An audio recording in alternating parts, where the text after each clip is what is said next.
I'm Surly Dylan, and I'm shooting the Canon Sureshot 105 zoom.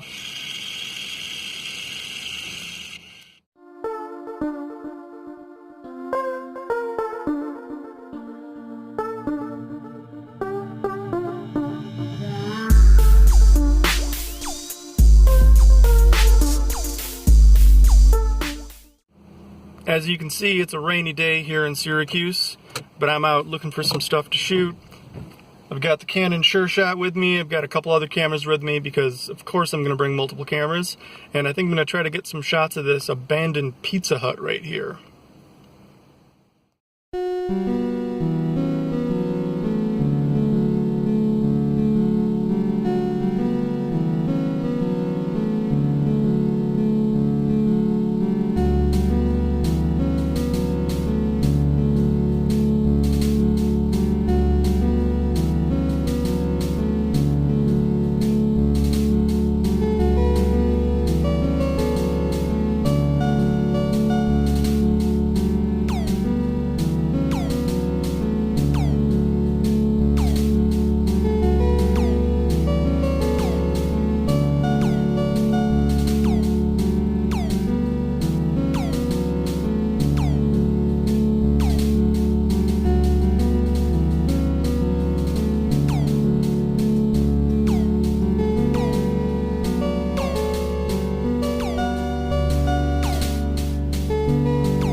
Somebody seems to have left their nail polish outside here at the Pizza Hut.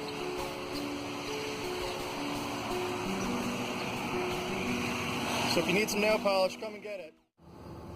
Alright, so I've been working on this roll in this camera for a couple of days now. So I only had a couple of shots at the Pizza Hut and I killed this. I've never shot this camera before, so some of it's still a mystery to me. Like I said, I finished the roll, but I'm not sure if it rewound. It was kind of loud out there, so I didn't really hear it.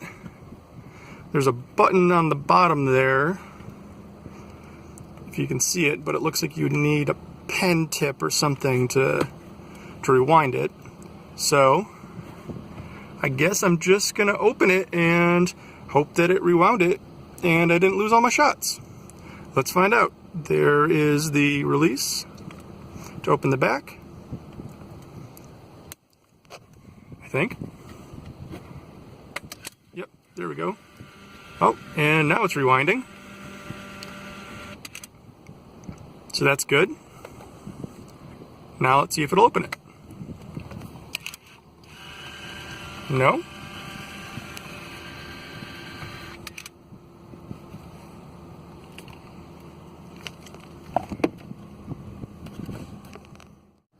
Alright, let's try this one more time.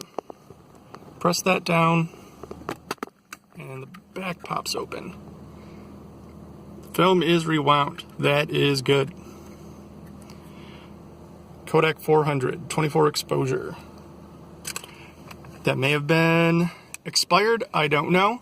I kind of wish that they put dates on the film itself, but it's only on the box. So I'm going to put another roll of film in now. Oh, there goes that. Again, Kodak 400, probably expired. I'm going to load it off camera and then I'll load it again on camera to show you how to do it later. I'm in glamorous downtown Syracuse, New York now. I'm going to get a refill on my Recess cold brew growler and walk around a little bit, see if I can't get any photos. The rain has stopped and the sun's out, but it's still wet pavement and stuff, so there could be some cool stuff. We'll find out.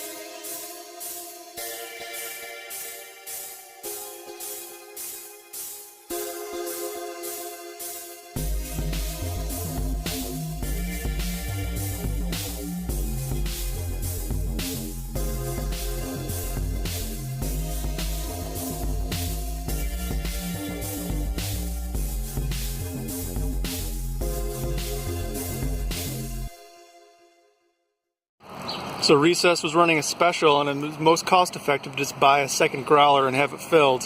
So now I have 128 ounces of cold brew, and I'm very okay with that. I'm off to a punk rock show now. I've got about 21 shots left on this guy, so I'm going to try to use those up either around the venue or at the show. We'll see how those come out. This is another camera I got out shooting with me today. It's doing something weird. Can you hear that? I don't think it's supposed to be doing that.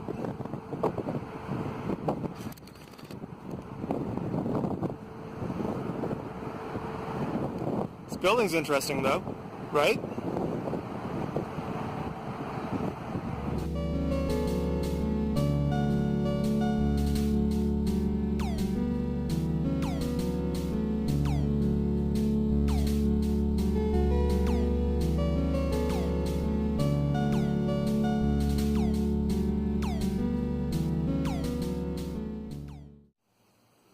Alright, let's talk about the Canon Sureshot 105 Zoom Date AF. Other words.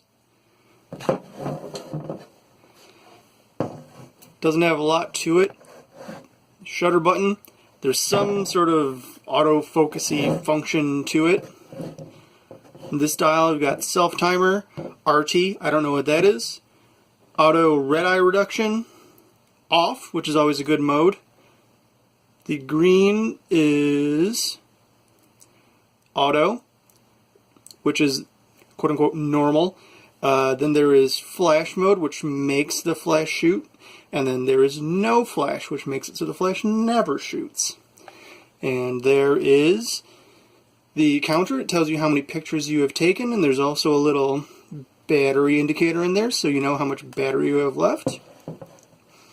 On the back, here we have the date back.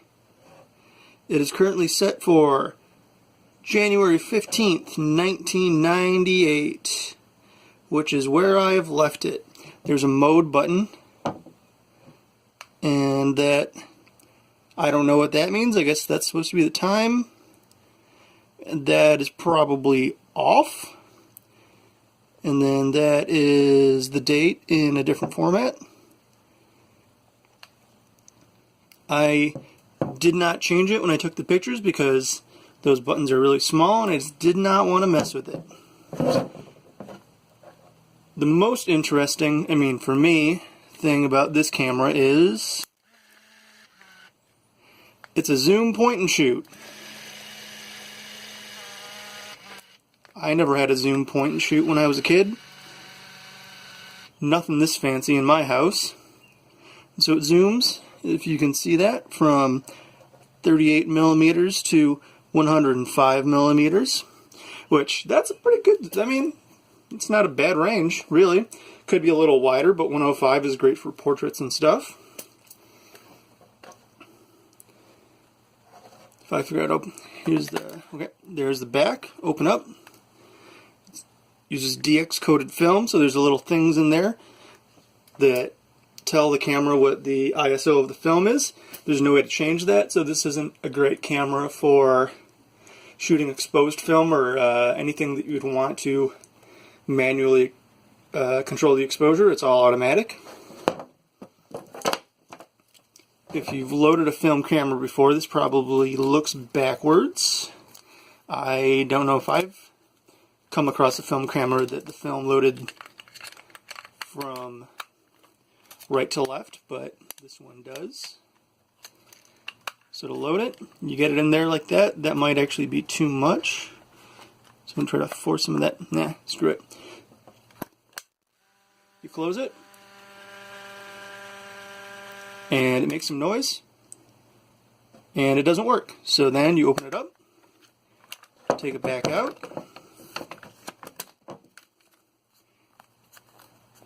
force some of the film back into the canister.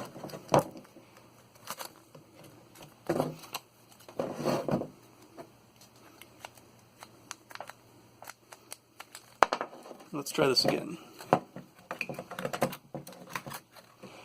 With these cameras that automatically take care of winding the film in usually want just enough of the leader to go into the back for it to work.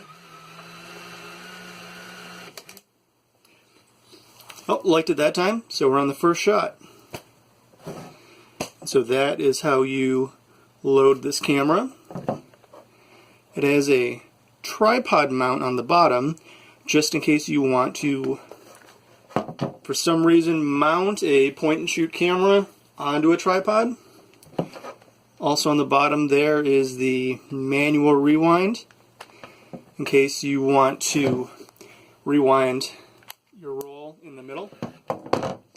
But other than that, that's the camera. As you can see, there's, well, now you can see, there's the lens, there's the viewfinder. So whenever you're taking a picture, you are not seeing what the film is going to see, so you have to kind of compensate for that. I probably didn't do a good job of compensating. We'll find out when I get the film back. I got the Sureshot film scan. There's about 60 photos. I'm not going to go through all these in detail because that would take way too long, and most of them are garbage anyways, but that's what happens when you give a bad camera to a bad photographer. But let's blow through some of these and take a look at them. This is a very thrilling landscape from Ithaca. As you can see, it's not super sharp. The camera has autofocus. I don't know if the autofocus is not that great or if it's the lens, but either way, a lot of these pictures are just blurry. And yeah, I don't know if that's the lens or the autofocus, but it is what it is.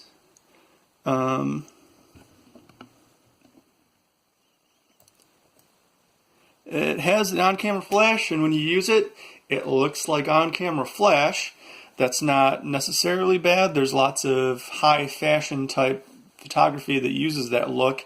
So if you're going for it, it's not bad, but it can also look pretty snapshotty. It's abstract stuff. Another one that just came out blurry. With the right lighting, this camera does produce some pretty interesting photos. Camera won't focus on my screen. There we go. So yeah, but you know, any camera with the right conditions is gonna come up with something not too bad. As you can see here, there's some motion blur. I don't know what shutter speeds this camera uses, what its range is, but when you're zoomed all the way to 105, there's definitely some camera shake. This picture almost looks like it has a light leak on top. I don't know what that's about. As far as doing macro, this camera is not good at macro. There's the Pizza Hut we visited. I don't hate how these pictures came out. They look, you know, they definitely have a strong vintage film look. Nothing about this says digital. Dealing with that non-existent viewfinder, not non-existent, just not well-placed viewfinder, having to take multiple pictures of the same subject to try to find, you know, composition. Another example of where, I don't know, I like how this looks. I think with the interesting lighting combined with how the lens looked and whatever, you can get some good shots out of it. Again, macro, not so much. Does not focus well up close at all. Here's one with the flash on, and if the focus was, you know, on the flowers more so than the leaves, that kind of does have that high fashion look with just the head-on flash. More motion blur.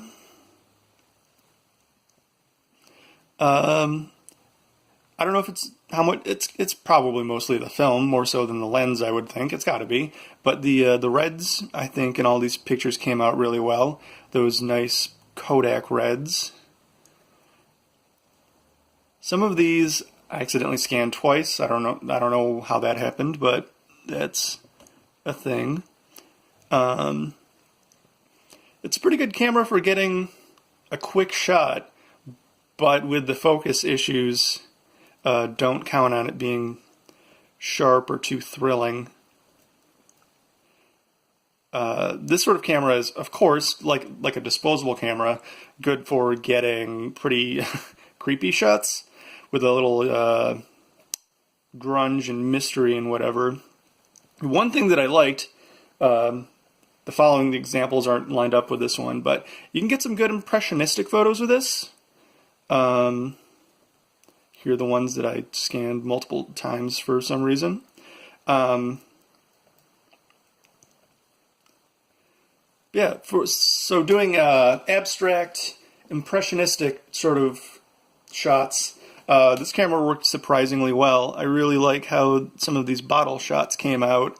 I don't know how well I could reproduce them, because shooting a camera like this is, gambling. So if I tried to set this up again right now, I don't know if I could reproduce these results. Probably not.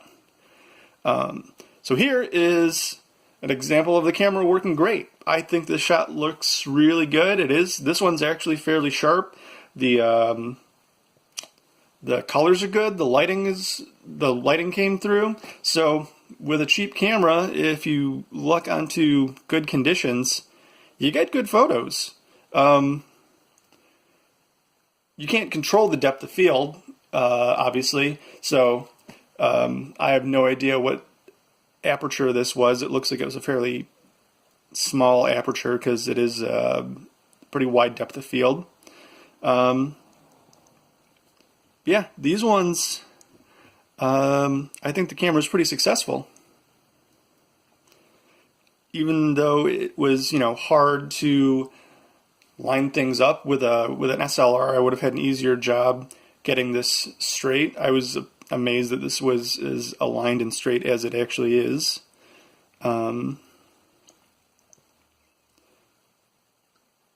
This one was zoomed all the way out to 105, but it was bright enough that the shutter speed was fast enough that there's no motion blur for this one, so that you can compensate for that.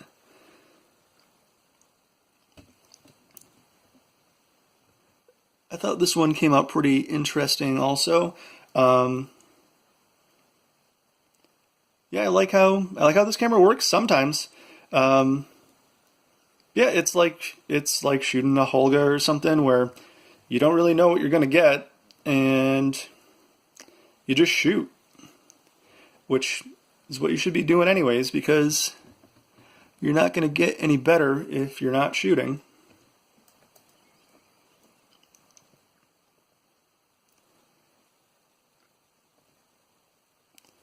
Now here is a section where I took a number trying to, line it up how I wanted, but with that viewfinder not really being able to get what I wanted.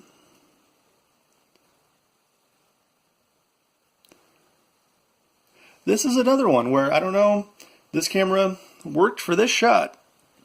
Lots of them, it did not do what I wanted, but with the right conditions, even that cheap glass on the lens can make a pretty good photo.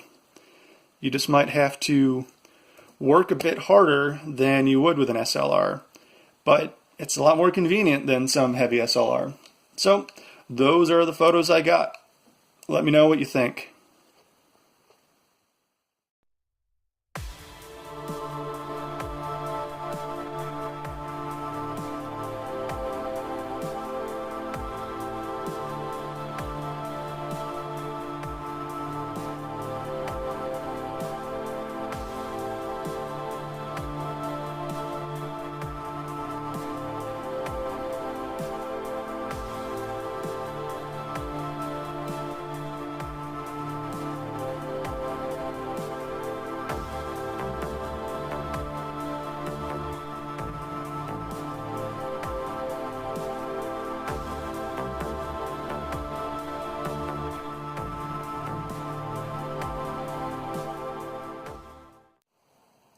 So that was the Canon 105 Sureshot in all of its cheap glory. I don't know if it was actually a cheap camera in its day, but compared to newer cameras, it's pretty cheap. So leave a comment and ask me some questions, tell me what I should shoot next, and see you next time.